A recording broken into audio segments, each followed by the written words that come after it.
Ciao ragazzi e benvenuti a questo nuovo appuntamento con Svaniti nel nulla. Oggi vi parlerò di un caso di scomparsa abbastanza recente. Parliamo del 2007. Un caso di cui si è parlato moltissimo a suo tempo, anche perché non vede come protagonista la sparizione di una sola persona, bensì di un'intera famiglia, che da un giorno all'altro, senza preavviso, fece perdere le sue tracce. Già il fatto che un'intera famiglia sparisca in questo modo è singolare, ma indagando ulteriormente sulla vita di alcuni dei suoi membri, vennero a galla degli elementi che rendono questa sparizione ancora più enigmatica e, disturbante. Ecco quindi l'incredibile caso di una famiglia svanita nel nulla. A prima vista, Simon Cadwell poteva sembrare il tipico padre di famiglia, un uomo ordinario. Viveva in una modesta casa nella piccola città di Nannup, in Australia, insieme alla sua ragazza Chantel McDougall, la loro figlia di 6 anni Lila e il loro amico Tony Popick, che viveva in una roulotte parcheggiata di fronte a casa loro. La famiglia sembrava felice e Cadwell veniva sempre descritto da chi lo conosceva come amichevole, addirittura affascinante.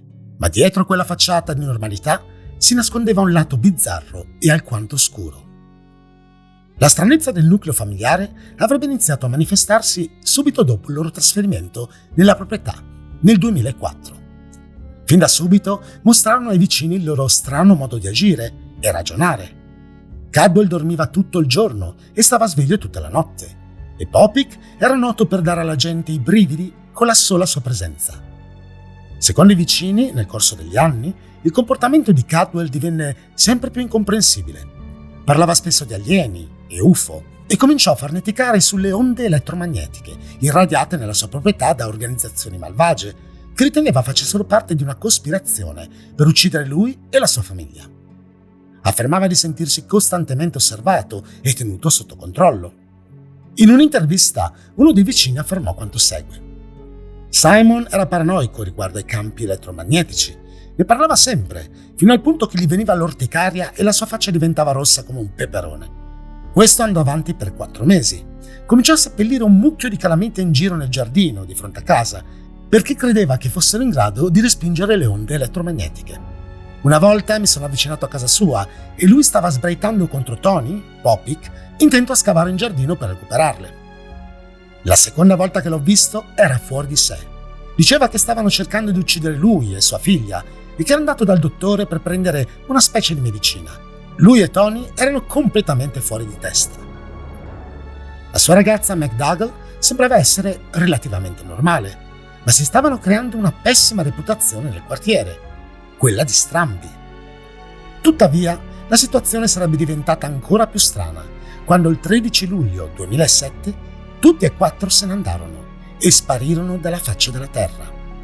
Quando non tornarono per diversi giorni e gli amici e la famiglia ne denunciarono la scomparsa, la polizia scoprì che avevano lasciato tutto in casa: portafogli, carte di credito, i piatti sporchi nel lavandino ed ogni cosa al suo posto. Di certo la casa non dava l'idea che si fossero preparati per un viaggio. L'unico indizio possibile, su dove fossero finiti, era un biglietto che diceva semplicemente «Siamo andati in Brasile». La polizia fu subito in grado di scoprire che sia Cadwell che McDougall erano stati visti vendere le loro auto il giorno della scomparsa e che avevano venduto anche i loro cani.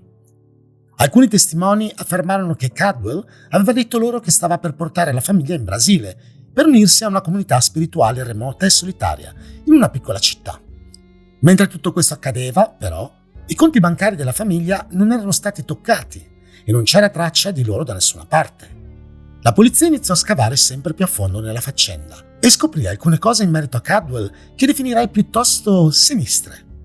Le informazioni raccolte su di lui furono sufficienti per capire che l'improvvisa sparizione della famiglia avrebbe potuto avere a che fare con un gruppo di persone. O per meglio dire, un gruppo di seguaci. Sì, perché Cadwell era in realtà il leader di una setta, chiamata la Compagnia della Verità, che credeva che il mondo sarebbe finito dopo l'ultimo ciclo di 75.000 anni e sosteneva che le anime che avessero seguito i suoi insegnamenti avrebbero raggiunto un livello di coscienza superiore. Cadwell aveva addirittura scritto un intero libro su questo argomento, intitolato Servers of the Divine Plan, servitori del piano divino. I seguaci consideravano il suo libro una scrittura sacra e si riunivano soprattutto online in un forum che chiamavano The Gateway. La famiglia e gli amici della McDougall avrebbero anche affermato che Cadwell le aveva fatto il lavaggio del cervello ed era completamente servita a lui. Oltre a questo, si scoprì che Simon Cadwell non era nemmeno il suo vero nome e che aveva rubato quell'identità da un collega nella sua nativa Inghilterra. Il suo vero nome era Gary Feltham e aveva viaggiato molto negli Stati Uniti e in India, promuovendosi come mistico e sciamano, prima di recarsi in Australia e iniziare il suo culto.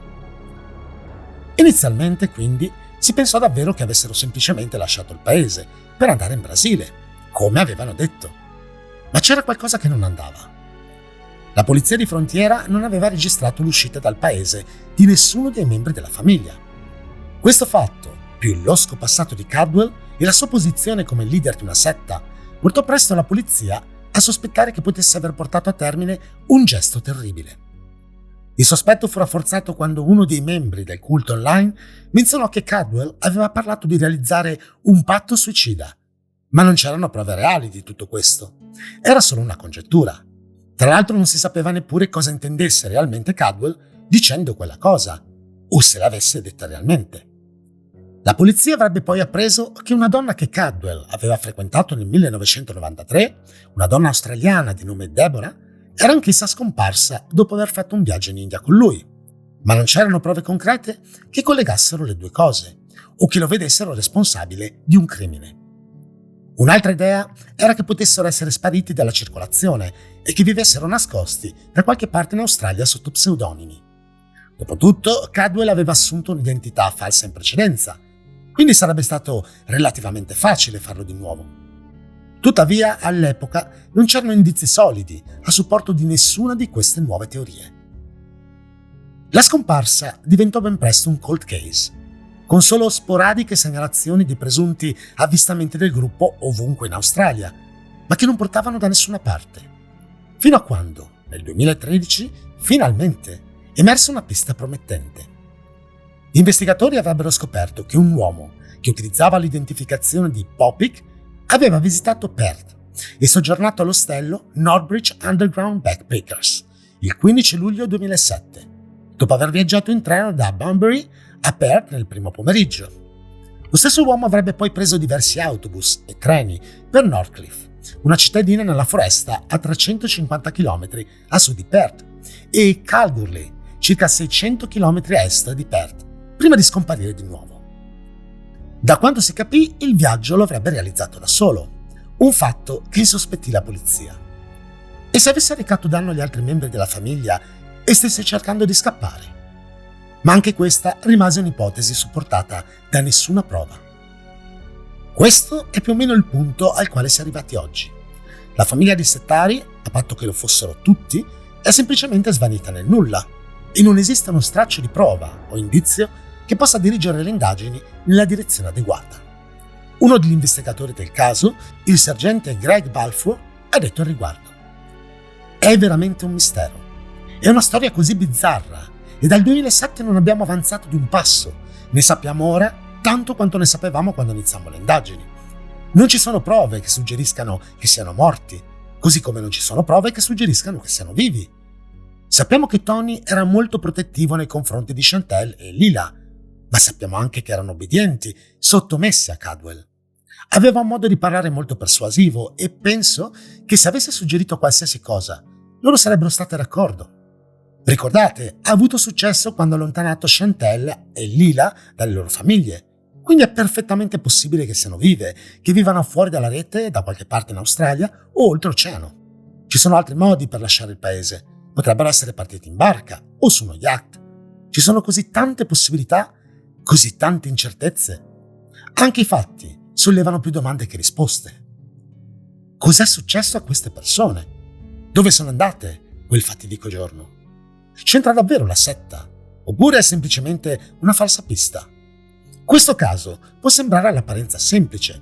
La cosa più logica è che Cadwell abbia portato i membri della sua famiglia in un luogo segreto, magari un posto scelto per fondare la sua comunità. Ma è davvero credibile che in tutto questo tempo siano sempre riusciti a far perdere le loro tracce? E poi, considerato come venne trovata la casa il giorno della scomparsa, Se avessero davvero voluto andarsene, perché non portare con sé perlomeno i propri effetti personali? Perché lasciare addirittura i piatti da lavare nel lavandino? Tutto fa pensare che i 4 erano convinti che sarebbero tornati a casa quello stesso giorno, ma non fecero più ritorno. E voi cosa ne pensate? Che fine avranno fatto i membri di questa famiglia? Fatemi sapere la vostra opinione in un commento. Se ti è piaciuto il video, iscriviti al canale, lascia like o condividilo con i tuoi amici. Un saluto e al prossimo video dell'inspiegabile.